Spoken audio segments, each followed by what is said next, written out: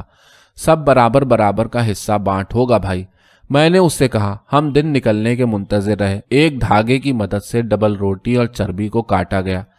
دیا سلائی کی ڈبیا کے برابر ڈبل روٹی ہم سب کے حصے میں آئی، اس کا ایک ذرہ بھی ہم نے ضائع نہیں کیا۔ چربی تو اتنی کم تھی کہ اس سے ہونٹ ہی تر کیے جا سکتے تھے، لیکن ہم نے اس کے بھی انصاف سے حصے کر لیے۔ بہت جلد جرمنوں نے ہم میں سے 300 آدمیوں کو، جن میں ابھی تھوڑا بہت دم باقی تھا، ایک دلدل کا پانی لے جانے کے کام پر لگا دیا۔ محاذ پر ہمارے جوان جرمنی کا تھوڑا سا پلیتھن نکال چکے تھے اور فاشسٹ جنگی قیدیوں کے ساتھ اتنی تحقیر کا برتاؤ نہیں کرتے تھے، اور ایک روز انہوں نے دن کی شفٹ کے سارے مزدوروں کو قطار میں کھڑا کیا۔ ایک باہر سے آئے ہوئے افسر نے ترجمان کے ذریعے ہم سے کہا، جس نے کسی فوج میں جنگ سے پہلے ڈرائیور کا کام کیا ہو، باہر نکلے۔ میں انجینئروں کے دستے کے جرمن میجر کی روبل ایڈمرل کار کا ڈرائیور مقرر کیا گیا۔ یہ میجر بھی ایک زبردست فیشسٹ سور تھا، ٹھگنا قد، توند چوکور، اور عورتوں کے ایسے سامنے کے کالر کے اوپر 3 ٹھوڑیاں اور پیچھے گردن پر 3 موٹے موٹے تل۔ تول میں 100 ویٹ تو اس گینڈے کی چربی نکلتی ہے، اسٹیم انجن کی طرح ہونکتا تھا۔ جب کھانا تھورنے بیٹھتا تھا تو دن بھر تھورتا ہی رہتا، لقمے پر لقمہ، اور ساتھ ساتھ فلاسک میں نکال کر شراب کی چسکی۔ کبھی کبھی مجھ پر بھی نظر کرم پڑ جاتی۔ سڑک پر کار رکوا کر سور کے کباب اور پنیر کاٹ کر ٹھونستا، شراب ڈھکوستا، اور اگر سور اچھا ہوتا تو مجھے بھی 1-8 ٹکڑا پھینک دیتا جیسے میں کتا تھا۔ اس نے ہاتھ سے اٹھا کر کوئی چیز مجھے نہیں دی، یہ اس کی شان کے خلاف تھا، لیکن بہرحال کیمپ کی زندگی اور اس زندگی میں زمین و آسمان کا فرق تھا، اور رفتہ رفتہ میں پھر انسان کی جون میں واپس آ گیا۔ تھوڑا سا میرا وزن بھی بڑھ گیا۔ 2 ہفتے تک میں میجر کو پوٹسڈیم اور برلن کے درمیان لاتا لے جاتا رہا، پھر اسے ہماری فوجوں کے مقابلے میں دفاعی تعمیروں کے لیے مورچے پر بھیج دیا گیا، اور اس کے بعد میری راتوں کی نیند غائب ہو گئی۔ رات بھر میں سوچا کرتا کہ کس طرح بھاگ کر اپنے وطن واپس جا پہنچوں۔ ہم کار میں پولوتسک کے شہر پہنچے۔ صبح سویرے 2 سال بعد پہلی مرتبہ میں نے اپنی فوج کی توپوں کی گرج سنی، اور تم سوچ نہیں سکتے کہ اس آواز پر کیا کیا میرا دل دھڑکا دوست۔ جب میں نے شادی سے پہلے ارینا سے اظہار محبت کرنا شروع کیا تو تب بھی میرا دل اس طرح اتھل پتھل نہ ہوا تھا۔ قریب 18 کلومیٹر دور پوتوس کے مشرق میں لڑائی جاری تھی۔ شہر کے جرمن سخت چڑچڑے اور پریشان ہو رہے تھے۔ میرا توندل میجر اور شراب پینے لگا۔ دن بھر وہ کار میں چاروں طرف گھوم کر قلعہ بندیوں کی تعمیر کے متعلق حکم جاری کرتا، اور رات کو اکیلا بیٹھ کر نشے پانی میں لگ جاتا۔ وہ اور زیادہ پھول کر کپا ہو گیا اور آنکھوں کے نیچے کی کھال سوج آئی۔ آخر میں نے سوچا کہ اب زیادہ انتظار کی ضرورت نہیں، یہ میرا آخری موقع ہے، اور میں اکیلا نہیں بھاگوں گا۔ میں بڈھے توندل لوگوں کو ساتھ لے جاؤں گا تاکہ وہاں ہمارے کام آئے۔ چند گھنٹوں میں لوہے کا ایک بھاری ٹکڑا مجھے پڑا ملا۔ میں نے اسے اٹھا کر ایک چیتھڑا اس پر لپیٹ دیا کہ اگر توندل کو اس سے مارنے کی ضرورت پڑی تو خون نہ بہے۔ سڑک پر سے ٹیلی فون کا ایک تار کا ٹکڑا اٹھایا اور سب چیزیں کار کی اگلی سیٹ کے نیچے رکھ دی۔ ایک شام جو سپنوں کو الوداع کہنے سے 2 روز قبل میں پیٹرول پمپ سے لوٹ رہا تھا کہ کیا دیکھتا ہوں کہ ایک جرمن افسر نشے میں دھت دیوار کو پکڑنے کی کوشش کر رہا تھا۔ میں کار اس کے نزدیک لے گیا، اسے بمباری سے شکستہ ایک عمارت کے اندر لے گیا اور اس کی یونیفارم اور ٹوپی اتار لی۔ یہ چیزیں بھی کار کی سیٹ کے نیچے داخل دفتر کر دیں۔ اب میں تیار تھا۔ 29 جون کی صبح کو میرے میجر نے کہا کہ میں اسے ترونیستا کی سمت شہر سے باہر لے چلوں، جہاں پر کچھ پل وغیرہ بنائے جا رہے تھے۔ ہم روانہ ہو گئے۔ وہ پچھلی نشست پر بیٹھا اونگ رہا تھا اور کار چلاتے ہوئے میرا دل خوشی سے اچھل رہا تھا۔ میں کار تیزی سے چلاتا رہا، لیکن شہر سے باہر آ کر رفتار کم کر دی۔ پھر کار روکی، باہر آ کر چاروں طرف نظر ڈالی۔ میرے پیچھے بہت دور 2 لوریاں آہستہ آہستہ آ رہی تھیں۔ میں نے لوہے کا ٹکڑا نکالا، دروازہ پورا کھول دیا۔ بڈھا توندل پچھلی سیٹ پر لیٹا اسی طرح خراٹے لے رہا تھا جیسے اپنے گھر میں سو رہا ہو۔ میں نے اس کی بائیں کوہنی پر زور سے لوہا دے مارا، اس کا سر اس کے سینے پر آ گرا۔ میں نے اپنا کام پکا کرنے کے لیے ایک اور ضرب لگائی، لیکن میں اسے مارنا نہیں چاہتا تھا، بلکہ میرا ارادہ تھا کہ اسے زندہ ہی ہمراہ لے چلوں۔ اس کے ذریعے ہمارے جوانوں کو بہت سی معلومات حاصل ہو سکتی تھیں۔ چنانچہ پستول اس کی پیٹی سے نکال کر میں نے اپنی جیب میں ٹھونس لیا۔ پھر میں نے ایک بریکٹ پچھلی سیٹ پر جما کر ٹیلی فون کے تار سے میجر صاحب کی گردن باندھ دی اور تار کو بریکٹ سے نتھی کر دیا تاکہ جب میں کار تیزی سے اڑا لے جاؤں تو میجر موصوف ایک طرف کو نہ لڑک جائیں۔ پھر ناگاہ میں نے جرمن وردی اور ٹوپی پہنی اور کار لے کر سیدھا اس سمت کو ہوا ہو گیا جدھر گھمسان کے رن سے زمین ہلی جا رہی تھی۔ میں دو زمین دوز قلعوں کے قریب سے نکلتا ہوا جرمن مورچے کے پار نکل گیا۔ سب مشین گنیں چلانے والوں کے ایک جھنڈ نے ایک خندق میں سر نکال کر مجھے دیکھا۔ میں نے جان بوجھ کر رفتار کم کر دی تاکہ وہ دیکھ لیں کہ میرے ساتھ ایک میجر بھی موجود ہے۔ انہوں نے ہاتھ ہلا ہلا کر چلانا شروع کیا کہ میں آگے نہ جاؤں، لیکن میں نے ظاہر کیا کہ ان کی بات پلے ہی نہیں پڑی اور 80 میل کی رفتار پر اڑن چھو ہو گیا۔ اس سے پہلے کہ ان کو اصل واقعے کا احساس ہو اور وہ گولہ باری شروع کریں، میں دونوں مورچوں کے درمیان غیر جانبدار قلعے میں پہنچ کر خرگوش کی طرح بارود کی زمینی سرنگوں میں سے پھلانگتا چلا جا رہا تھا۔ جرمن میرے پیچھے سے گولہ باری کر رہے تھے۔ پھر ہمارے جوانوں کو بھی غصہ آ گیا اور انہوں نے عین میرے مقابل دھواں دار گولے چلانے شروع کر دیے۔ 4 گولیاں موٹر کے اگلے شیشے میں آ کر لگیں اور ریڈیئیٹر چھلنی ہو گیا، لیکن کچھ ہی دور پر مجھے ایک جنگل اور جھیل نظر آئی۔ کچھ جوان کار کی طرف دوڑتے ہوئے آئے، چنانچہ میں جنگل میں سے زن سے اور آگے نکل گیا۔ پھر میں زمین پر گر گیا اور میں نے اپنی دھرتی کو چوما۔ اب میں سانس بھی مشکل سے لے سکتا تھا۔ ایک جوان لڑکا وردی کے کندھے پر خاکی پٹیاں لگائے سب سے پہلے میرے پاس آیا۔ میں نے وردی پہلے کبھی نہ دیکھی تھی اور مسکرا کر بولا، آہا جرمن شیطان، راستہ بھول گیا کیا؟ میں نے اپنی جرمن وردی پھاڑ کر پھینک دی، ٹوپی قدموں میں گرا دی اور اس سے کہا، واہ بیٹا واہ، میں جرمن ہوں، دورونیش کے پرانے پاپی، میں جرمن، میں جنگی قیدی تھا، سمجھے میاں صاحب زادے؟ اور اب اس منہ سور کی رسیاں کھول جو کار میں بیٹھا ہے، اس کا بستہ اٹھاؤ اور اسے اپنے کمانڈر کے پاس لے جاؤ۔ میں نے اپنا پستول نوجوان کے حوالے کیا اور ایک کے بعد دوسرے افسر تک ہوتے ہوتے شام تک ڈویژن کے کرنل کے پاس رپورٹ کرنے کے لیے پہنچ گیا۔ اس وقت تک مجھے کھانا کھلا دیا گیا تھا، نہا دھو چکا تھا، مختلف سوالات کا جواب دے چکا تھا اور مجھے نئی وردی مل چکی تھی۔ جب میں کرنل کی خندق میں پہنچا اس وقت صاف ستھرا، مطمئن اور معقول معلوم ہو رہا تھا۔ کرنل اپنے ڈیسک سے اٹھا، میرے پاس آیا اور سارے افسروں کے سامنے مجھے اپنے بازوؤں میں لے کر بولا، شاباش جوان، یہ زبردست تحفہ جو تم ہمارے لیے لائے ہو اس کا بہت بہت شکریہ۔ تمہارے میجر اور اس کے بستے کے ذریعے ہمیں وہ کچھ معلوم ہو گیا جو ہم مورچے پر پکڑے ہوئے 20 جرمنوں کے ذریعے بھی معلوم نہ کر سکتے۔ میں تمہارے لیے تمغے کی سفارش کروں گا۔ اس کے الفاظ اور اس کی محبت کے رویے کی وجہ سے میرے ہونٹ کانپنے لگے اور میں صرف اتنا کہہ سکا، کامریڈ کرنل، میں انفینٹری یونٹ میں بھرتی ہونا چاہتا ہوں۔ لیکن کرنل نے ہنس کر میرے کندھے تھپ تھپائے، اس حالت میں کہ تم اپنے پیروں پر مشکل سے کھڑے ہو سکتے ہو، ابھی اور اس طرح لڑو گے؟ تم کو فوراً ہسپتال بھیج رہا ہوں، وہاں تمہاری مرہم پٹی کی جائے گی، تمہیں اچھی طرح کھلایا پلایا جائے گا، پھر تم مہینے بھر کی چھٹی پر اپنے گھر جاؤ گے، تمہاری واپسی پر دیکھیں گے کہ تم کو کہاں لگایا جائے۔ کرنل اور سارے افسروں نے مجھ سے ہاتھ ملایا اور الوداع کہا، اور جب میں باہر نکلا تو میرا سر گھوم رہا تھا، کیونکہ پچھلے 2 برسوں میں میں بھول چکا تھا کہ انسان کے ساتھ کیسا برتاؤ کیا جاتا ہے۔ اور دوست، تم کو یہ بھی بتا دوں کہ مجھے بڑے جرمن افسروں سے بات کرتے وقت مکہ پڑنے یا مار کھانے کے ڈر سے اپنا سر کندھوں میں چھپانے کی عادت پڑ گئی تھی، اور یہ عادت وطن پہنچ کر بھی بہت دنوں بعد چھٹ سکی۔ اس طرح کی ٹریننگ ہمیں فاشسٹ کیمپوں میں ملی تھی۔ ہسپتال پہنچتے ہی میں نے ایرینا کو خط لکھا، مختصر لفظوں میں اسے اپنی ساری داستان سنائی۔ پتہ نہیں بچوں کی طرح میں نے تھوڑی سی شیخی بھی بگھاری۔ میں تو یہ تک لکھتے لکھتے رہ گیا کہ کرنل میرے لیے تمغے کی سفارش کرنے والا ہے۔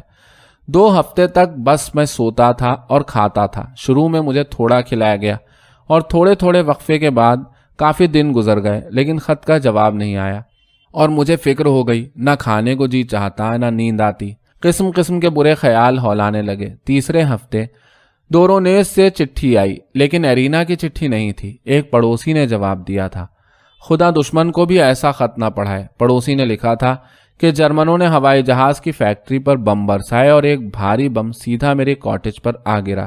ایرینا اور لڑکیاں اس وقت گھر پر ہی تھیں۔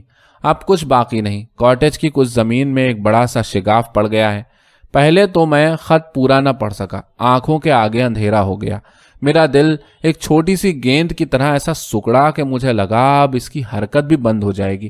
پھر پلنگ پر لیٹ کر میں نے اپنے اندر ہمت پیدا کرنے کی کوشش کی اور خط کو آخر تک پڑھ ڈالا۔ پڑوسی نے لکھا تھا کہ میرا بیٹا اناتولی بمباری کے وقت شہر گیا ہوا تھا۔ شام کو وہ اس جگہ آیا جہاں چند گھنٹے قبل اس کا گھر تھا۔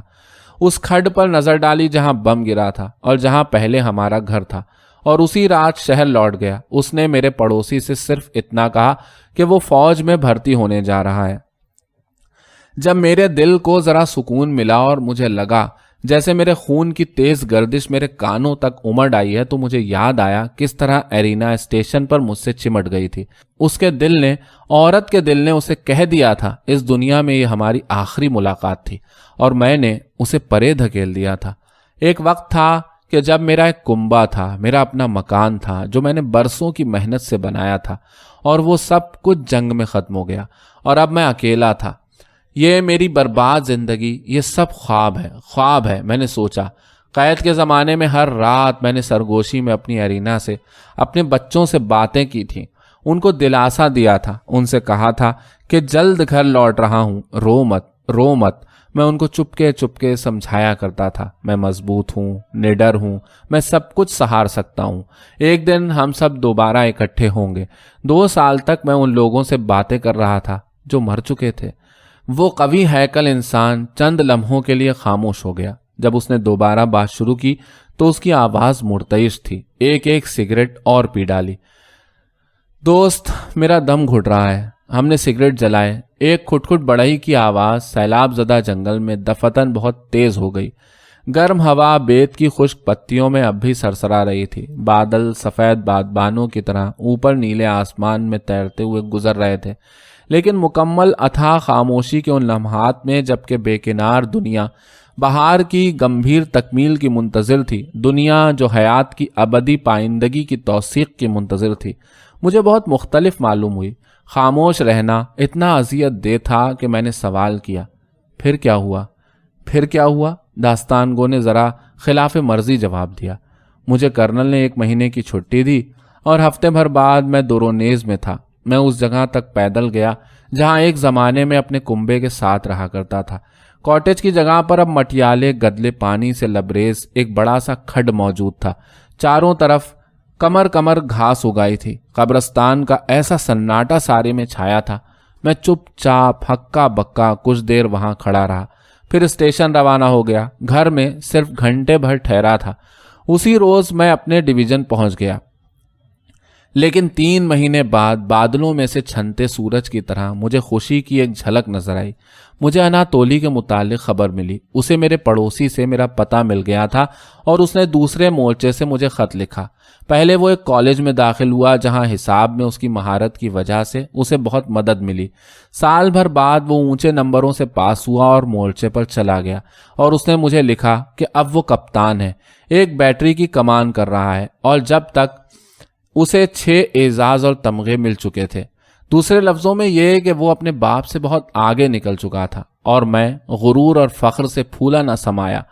میرا بیٹا کپتان، بیٹری کا کمانڈر، اتنے سارے تمغے اور اعزازوں کی کیا پرواہ ہے کہ اس کا باپ ایک گاڑی پر چھرے اور گولیاں ہی لادنے پر جٹا ہوا ہے۔ اس کے باپ کا زمانہ نکل چکا ہے۔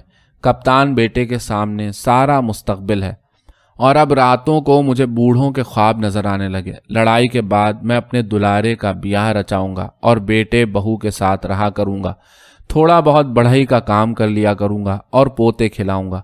لیکن یہ خواب بھی چکنا چور ہو گئے۔ سردیوں کے موسم میں ہم متواتر آگے بڑھ رہے تھے اور ایک دوسرے کو خط لکھنے کا وقت نہ ملتا تھا، لیکن جنگ کے خاتمے کے نزدیک جب ہم برلن کے بالکل قریب پہنچ چکے تھے، میں نے ایک صبح اناتولی کو لکھا اور دوسرے روز ہی اس کا جواب آ گیا۔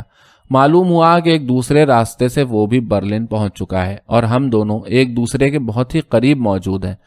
اسے ملنے کی بے صبری میں مجھ سے انتظار کی گھڑیاں کاٹے نہ کٹیں، اور وہ وقت بھی آ گیا۔ عین 9 مئی کو یوم فتح کی صبح ایک جرمن نے کمی گاہ سے گولی چلا کر میرے اناتولی کو ہلاک کر دیا۔ تیسرے پہر کو کمپنی کمانڈر نے مجھے بلا بھیجا۔ ایک اجنبی آرٹلری افسر اس کے پاس بیٹھا تھا۔ میں کمرے میں گیا تو وہ اس طرح کھڑا ہو گیا جیسے میں اس کا اعلیٰ افسر ہوں۔ میرے کمانڈنگ افسر نے کہا، سوکولوف، یہ تم سے ملنے آئے ہیں۔ اتنا کہہ کر وہ کھڑکی کی طرف مڑ گیا۔